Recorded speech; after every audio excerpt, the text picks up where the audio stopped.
पूर्वमेकादश द्वारमजस्या वक्रचेतसाः अनुष्ठाय न शोचति विमुक्तश्च विमुच्यते एतद्वैतत्। पूर्वम एकादश द्वारम अजस्य अवक्रचेतसाः अनुष्ठाय न शोचति विमुक्तश्च विमुच्यते एतत् वैतत्। हंसः शुचिष्वा सुरंतरिक्ष सदोता वेदिशद तिथिर तिथिर दुरो न सत निषद रस धृत सदयो सदयो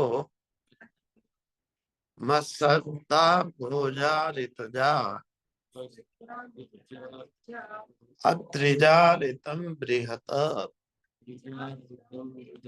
हंसा शुचिशद वसु हंसा शुचिशद वसु अंतरिक्ष सद होता वेदिशद अतिथि गुरोन सद निषद वर्षद ऋत सद व्योम सद गोजा ऋतजा अद्रिजा ऋतम बृहत।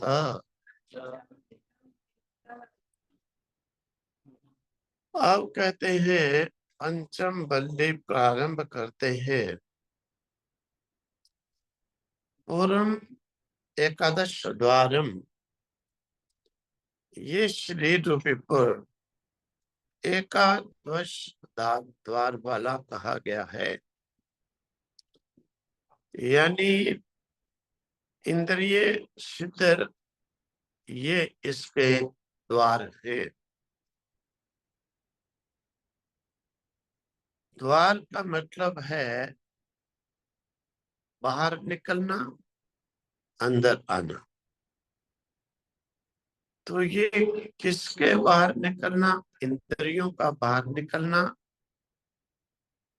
विषयों को लेकर के अंदर आना। अजस्य अजन्मा अवकर चेतसा, जो सरल है यानी वक्र नहीं है, क्षुद्र नहीं है, टेढ़ा मेढ़ा नहीं है, ऐसे चित्त वाले चेतसा चित्त का अर्थात आत्मा का अनुष्ठान करके यानी अन्य कर्मों का अनुष्ठान करके या दूसरे ज्ञानियों के लिए भगवान का ध्यान चिंतन करके ना सोचती, शोक नहीं करता है, अर्थात दुख से रहित हो जाता है। विमुक्तश्च, विमुक्त हो जाता है। किससे विमुक्त होता है? शरीर से छूट जाता है, अर्थात विमुच्यते, मोक्ष प्राप्त कर लेता है।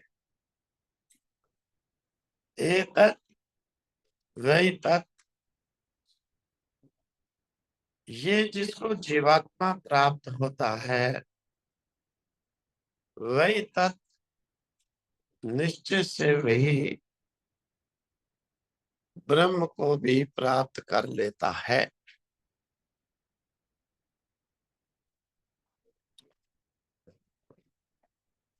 जो अजन्मा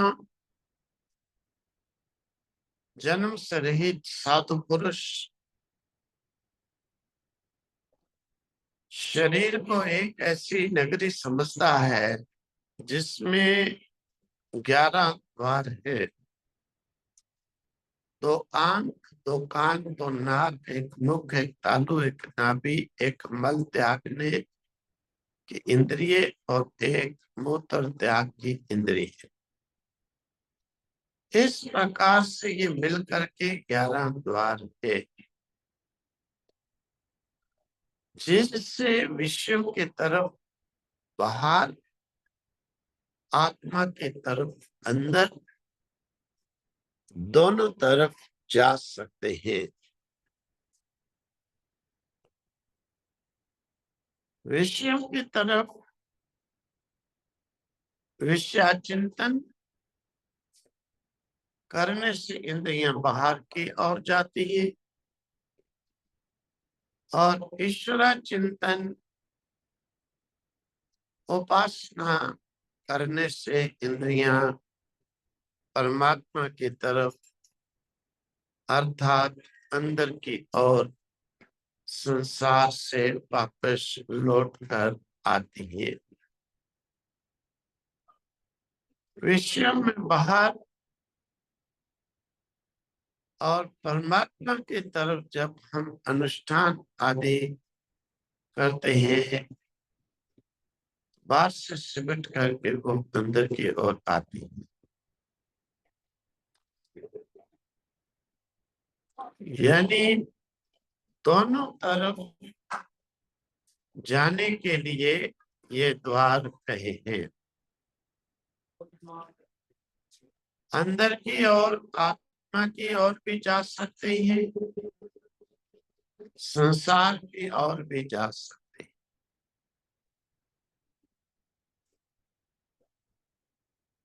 चित्त रूपी नदी उभय बहती बहती पुण्याय च पापाए।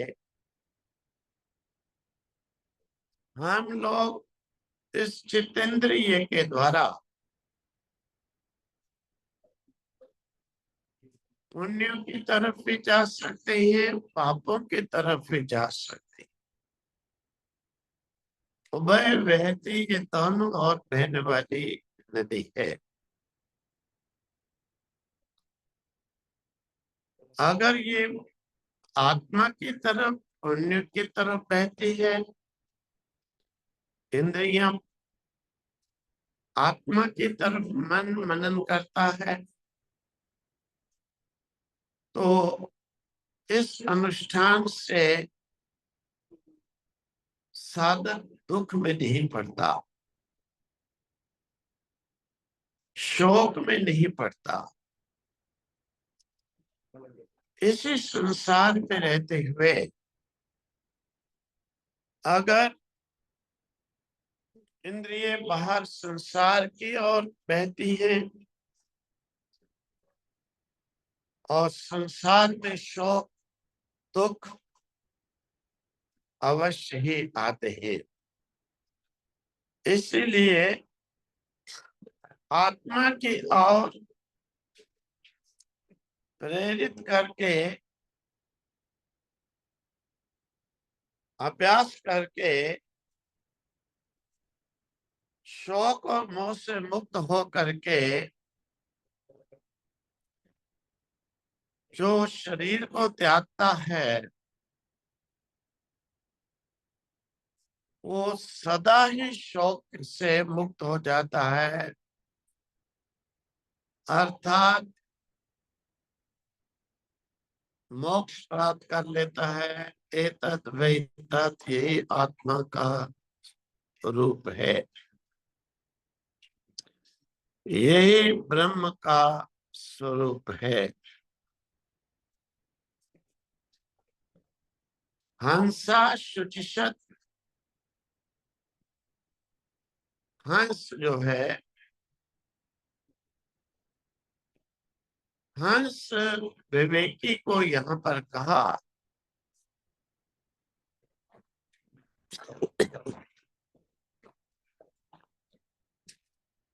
क्योंकि जैसे हंस पानी और दूध को अलग कर देता है, देखता है, इसी प्रकार से विवेकी संसार और आत्मा को भी अलग करके देखता है, इसीलिए हंस संज्ञा दी गई। शुचिशत, शुचिशत यानी पवित्र स्थान में रहने वाला, वसु वास करने कराने वाला, अंतरिक्ष सत, आकाश, अंतरिक्ष सत यानी आकाश में, कौन सा आकाश? हृदय आकाश में रहने वाला, होता जो होता है, आहुति डालने वाला, वेदी शत, वेदी के पास स्थित रहने वाला, अतिथि जो क्रियाशील, दुरोण सत, दुरोण यानी घर में रहने वाला, निशत, निस देह में रहने वाला, वर सत, वर यानी श्रेष्ठ, वर श्रेष्ठ स्थान में रहने वाला, रित सत जो रित में रहने वाला यानी सत्य में रहने वाला, व्योम सत व्योम में रहने वाला, आकाश में रहने वाला, ब्रह्म में बैठने वाला, वो जा, वो पृथ्वी जा उससे उत्पन्न होने वाला, ऋत जा ऋत से उत्पन्न होने वाला, सत्य से यानी उत्पन्न होने वाला, अद्रिजा पर्वत पर उत्पन्न होने वाला, ऋतम बृहत वो सत्य महान है। इस मंत्र में हंस, शुचिशत, वस्तु, अंतरिक्ष, होता, वेदिशत, अतिथि, दुरोण सत, इन चार पद युग्मों में विरोधाभास अलंकार की स्पष्ट झलक है, जिसका उन्नयन और परिहार विज्ञ पाठक स्वयं कर अर्थ को गंभीरता से जाने। यानी इसे तार्किक बुद्धि के द्वारा आचार्य से भली प्रकार समझे, जीवन में हंस की तरह, जैसे हंस पानी और दूध को अलग करके रहता है और पानी में रह करके भी भीगता नहीं है, इसी प्रकार से अभ्यास करने वाला, संसार और आत्मा को अलग करके जानने वाला, संसार में रह करके भी संसार के दोषों से लिप्त नहीं होने वाला, नरदेह में वास कर रहा है, इससे नीचा तो पशुओं के समान और कौन है। इतना श्रेष्ठ होकर इस मलमूत्र से पिंड हड्डी मांस के में रहना, ये एक ब्रह्मचर्य की अवस्था है। और दूसरी उसके बाद में वसु अवस्था आती है कि वसु की तरह जीवन में रहना, यानी वसु कहते हैं अंतरिक्ष के उस तारक मंडल को जिनमें प्राणियों का वास कहा जाता है, उसमें रहना। यानी जो वसु की तरह रहता है, बसता की नहीं बसाता भी है, दूसरों का भी ध्यान करता है, मानो नर देश से उत्तम शरीर में वास करता है, नर देश से वो श्रेष्ठ है। और उसी को वर दे भी कहा, वर यानी श्रेष्ठ। यही ग्रस्त आश्रम का वर्णन है। तीसरी अवस्था आती है होता। होता अवस्था में जैसे मनुष्य हवन करता है, वस्तु का त्याग करता है, और इस अवस्था में मनुष्य अपने जीवन को हवि के समान समझने लगता है। यानी प्रत्येक वस्तु को भगवान के अर्पण करके त्याग देता है। किसी को रित दे कहा, ये सत्य जीवन है, अर्थात निरपेक्ष सत्य कि जिसमें किसी भी द्विजातीय को प्रवेश नहीं, शुद्ध अवस्था, विषय रित नहीं, ब्रह्म ही रित है। इसीलिए ब्रह्म निरपेक्ष सत्य है। यही वानप्रस्थ की तीसरी अवस्था है। और अंत में संसार की चौथी अवस्था आती है अतिथि। जो चौथी अवस्था व्योम देवी कहलाता है। व्योम यानी अंतरिक्ष, अंतरिक्ष यानी सबसे ऊंचा। जैसे अंतरिक्ष में कुछ भी नहीं रहता, जो भी फेंको के नीचे, इसी प्रकार से जो जीवन में कुछ भी नहीं रखता, आत्मा को रथी, शरीर को रथ समझकर, जीवन को आश्रम की यात्रा मानकर इस यात्रा को निभाता है व्योम की तरह। वह ज्ञान आत्मा से महान आत्मा, महान आत्मा से शांत आत्मा हो जाता है। उसी में तीनों नचिकेता अग्नियां प्रदीप्त हो जाती हैं, प्रज्वलित हो जाती हैं, चमक उठती हैं। वही ब्रह्म यज्ञ के वास्तविक अर्थ को समझने वाला है, जो इस प्रकार से उपासना में रत है।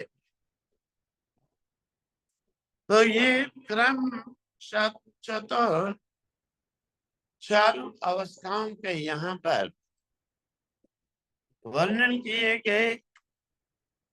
और शांत आत्मा होने के लिए पहली अवस्था से पार होकर ज्ञान आत्मा से महान आत्मा बनने का क्रम वर्णन किया।